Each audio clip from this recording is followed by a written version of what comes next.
তো এসআইআর 2026 তো অফিসিয়ালি কিন্তু এসআইআর 2026 ফাইনাল লিস্ট কিন্তু আমরা প্রকাশিত হয়ে গেল।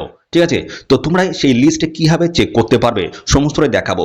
ওকে, এবং পাশাপাশি তোমরা লিস্টটা ডাউনলোড করার পরে তোমাদের নামের পাশে কি লেখা আছে, অ্যাপ্রুভ লেখা আছে না ডিলিট লেখা আছে না জুডিশিয়াল লেখা আছে, কি লেখা আছে অবশ্যই সেটা কিন্তু খুবই গুরুত্বপূর্ণ বন্ধুরা।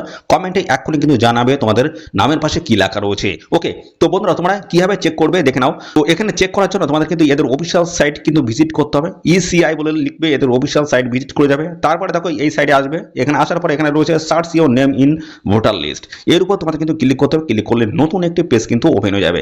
তো দেখো এখানে ওপেন হয়ে গেল। এখানে কিন্তু তিনটি প্রসেস রয়েছে, পরপর আমি প্রসেসটা বলে দিই। দেখো সার্চ বাই এপিক নাম্বার দিয়ে তোমরা সার্চ করে দেখতে পারবে, এবং রয়েছে সার্চ বাই ডিটেলস, এবং রয়েছে আরেকটি সার্চ বাই মোবাইলের মাধ্যমে তোমরা কিন্তু চেক করতে পারবে। আমি এপিকটা দেখিয়ে দিচ্ছি। এপিক তোমাদের অর্থাৎ ভোটার আই কার্ডের মাধ্যমে তোমরা কিন্তু চেক করতে পারবে। তার জন্য দেখো এখানে তোমাদের এটা তো সিলেক্ট করাই থাকবে, এবং পাশাপাশি ল্যাঙ্গুয়েজটা যা আছে সেটাই রেখে দেবে।